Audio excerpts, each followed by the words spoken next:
بسم اللہ الرحمن الرحیم۔ جبر الٹر جھیل طارق کا تاریخی پس منظر سونے سے لکھنے کے قابل ہے۔ طارق بن زیاد کا تعلق شمالی افریقہ بربر قبائل سے تھا۔ موسیٰ نصیر نے طارق بن زیاد کو شہر طنجہ کا حاکم اور شمالی افریقہ میں اسلامی فوج کا سپہ سالار مقرر کیا تھا۔ اندلس میں عیسائی حکومت قائم تھی اور بہت برے حالات تھے۔ اندلس کے ایک سردار کاؤنٹ جولین نے موسیٰ نصیر سے درخواست کی کہ اندلس پر حملہ کرے۔ اندلس شمالی افریقہ کے بالکل سامنے یورپ کے جنوب مغربی کنارے پر ایک حسین اور جمیل نما جزیرہ تھا۔ آج کل اس میں پرتگال اور اسپین دو ممالک واقع ہیں۔ موسیٰ نصیر نے طارق بن زیاد رحمہ کو 7,000 سپاہیوں حملے کے لیے بھیج دیا۔ طارق بن زیاد ساحل اندلس کے جس حصے پر اترے اس کا نام جھیل الطارق رکھا گیا، جسے آج جبر الٹر کہتے ہیں۔ اسی جگہ پر طارق بن زیاد نے اپنی فوج کو ساری کشتیاں چلانے کی حکم جاری کیا۔ کشتیاں جلانے کا مقصد گھروں کو واپس جانے کا سوچ کو ختم کرنا تھا۔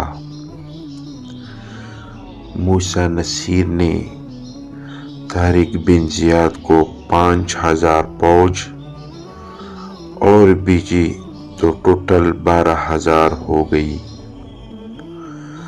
جبکہ مد مقابل عیسائی کی فوج 1,00,000 سے زیادہ تھی۔ عیسائی فوج کا لیڈر بادشاہ انڈرک تھا۔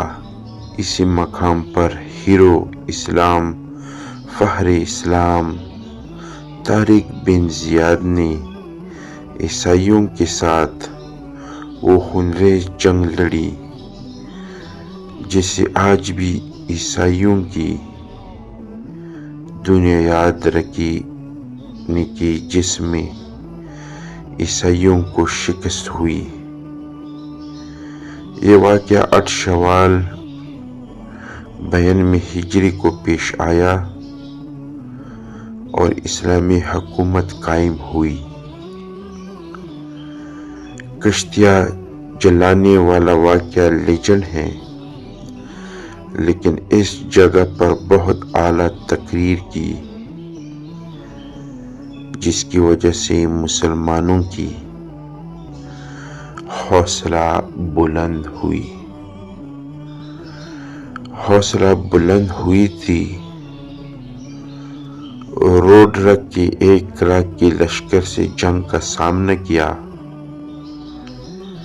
جس کی وجہ سے روڈرک کو ایک دن ہی میں بدترین شکست ہوئی اور روڈرک مارا گیا۔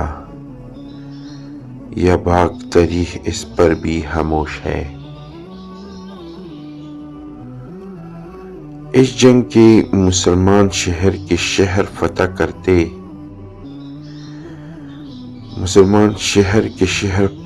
کرتے گئے۔ پہلے گواہدہارا، غرناطہ، قرطبہ، سیویل، ہانن، مالاگا، تولیڈو، استوریا فتح کیے۔